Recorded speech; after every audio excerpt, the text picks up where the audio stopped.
सानहाय गुल प्लाजा जहां बहक अफराद की तादाद 36 हो गई लापता, 81 अफराद की तलाश जारी। इमारत का ढांचा कमजोर, किसी भी वक्त गिरने का खदशा। 40% पहले ही मुनहदिम हो चुका।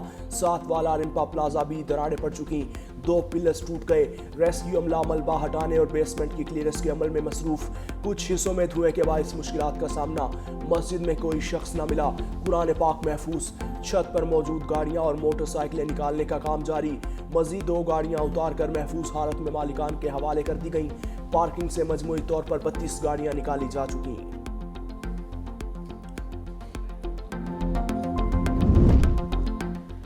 गुल प्लाजा के 26 में से सिर्फ 2 गेट खुले थे। लोगों को आग लगने के बाद बाहर निकलने का मौका ही ना मिला। छत के दरवाजे पर ताला लगा हुआ था। इमारत की दूसरी और तीसरी मंजिल की खिड़कियों पर लोहे की मजबूत ग्रिल लगी थी। बाहर निकलने के रास्ते बंद होने की वजह से लोग जिंदा जल गए।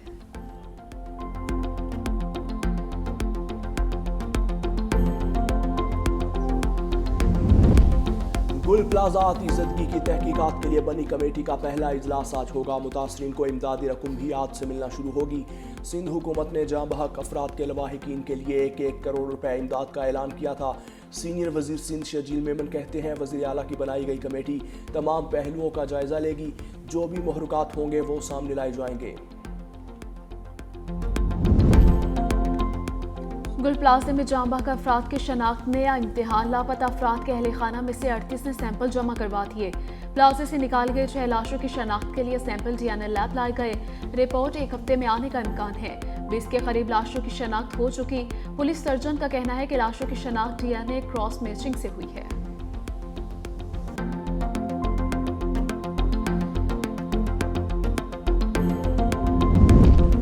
मेयर कराची का रात गए गुल प्लाजा का दौरा, कहा इमारत में गैर कानूनी तामीरात की गई।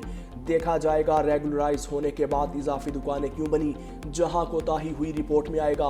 बल्दिया उज़्मा समेत तमाम महकमे अलर्ट हैं। चीज़ें फाइनल करके रिपोर्ट वज़ीर आला को पेश की जाएगी। दुकानदार दुकानों में आग बुझाने के आलात लाजमी रखें।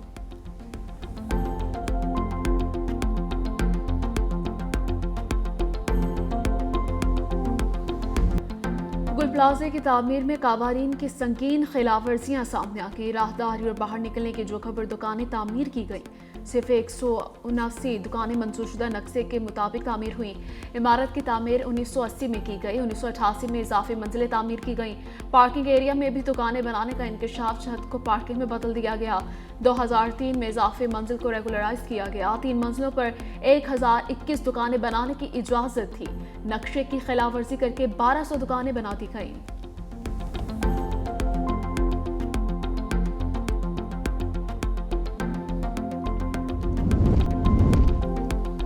किसानों को काश्तकारी के बाद डेयरी फार्मिंग में भी नए चैलेंजेस का सामना। जानवरों का खुश चारा भी नायाब हो गया। खुश चारा, वंडा, चोकर, मिनरल और विटामिन समेत मिक्सचर की कीमतों में होशरुबा इजाफा। लाहौर समेत पंजाब भर में तूड़ी की कीमत में भी रिकॉर्ड इजाफा हो चुका।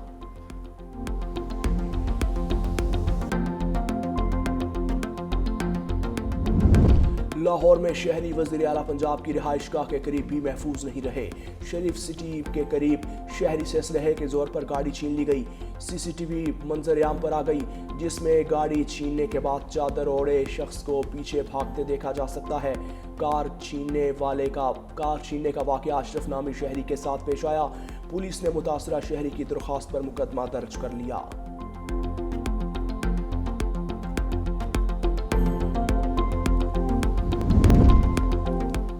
अमेरिका का ग्रीनलैंड पर कब्जे के मुतालबे से पीछे हटने से इनकार। ट्रंप का नेटो सेक्रेटरी रेड हल से टेलीफोनिक राबिता। ग्रीनलैंड की सिक्योरिटी पर अमेरिका को नेटो में मुशावरत। मीडिया से गुफ्तगू में कहा कि ग्रीनलैंड पर इत्तेहादी ममालिक के साथ बातचीत जारी है। डेनमार्क ग्रीनलैंड की हिफाजत नहीं कर सकता।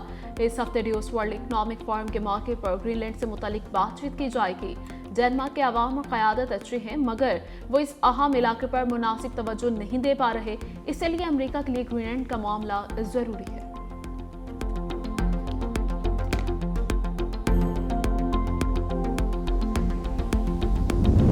ट्रंप की ग्रीनलैंड पर कब्जे की धमकियां। यूरोपीय यूनियन का हंगामी इजलास जुमेरात को तलब।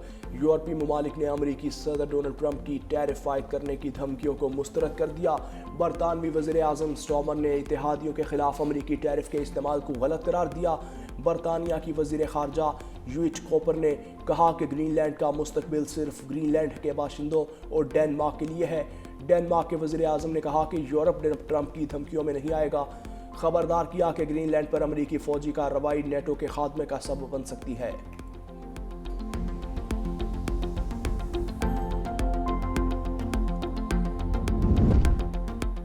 मराकश के बादशाह ने ट्रंप के गाजा बोट की बानी रुकनीत की दावत कबूल कर ली। मराकश वज़ारत खारिजा के मुताबिक बादशाह ने बोट में बतौर बानी रुकन शामिल होने पर रजामंदी जाहिर की है, जिसका मकसद मशरिक़ वस्ता में अमन की कोशिशों की हिमायत करना है। वज़ारत खारिजा ने कहा कि मराकश बोट के आने चार्टर की तौसीक करेगा और मशरिक़ वस्ता में देर पा अमन के आज़म का अदा करेगा।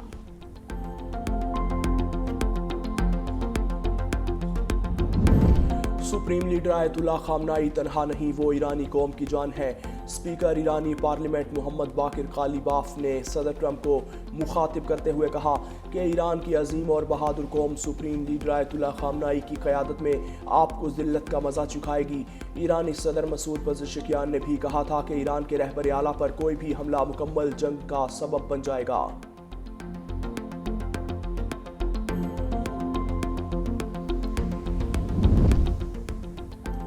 ईरान पुलिस चीफ ने मुजाहिरीन को 3 दिन में सरेंडर करने का अल्टीमेटम दे दिया। सख्त कार्रवाई की वार्निंग। इसराइली मीडिया के मुताबिक सरकारी टीवी से खिताब में पुलिस चीफ का कहना था कि वो नौजवान जो धोखे में आकर मुजाहिरों में शामिल हुए, इन्हें दुश्मन नहीं बल्कि गुमराह अफराद समझा जाएगा और अगर वो मुकर्ररा वक्त के अंदर सरेंडर कर दें तो नरमी बढ़ती जाएगी।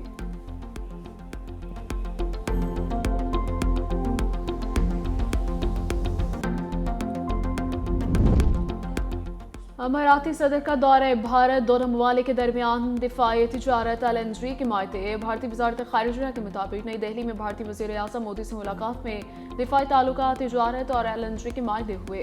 भारत और अमारात ने अगले 6 साल में 2 तरफ़ा तिजारत $200 अरब तक पहुँचाने पर इत्तफाक किया है।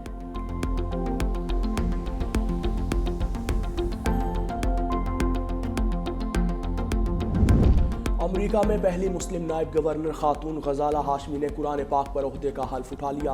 वर्जीनिया की तारीख में पहली बार गवर्नर का ओहदा भी खातून रहनुमा एबी गेल ने संभाल लिया। हल्फ बर्दारी के मौके पर इंटरफेथ प्रेयर ब्रेकफास्ट का एहतमाम किया गया, जिसमें इमाम शरीफ ने दुआ करवाई। इस मौके पर सीनियर सदाम अजलान सलीम और सेनेटर कनआन भी मौजूद थे।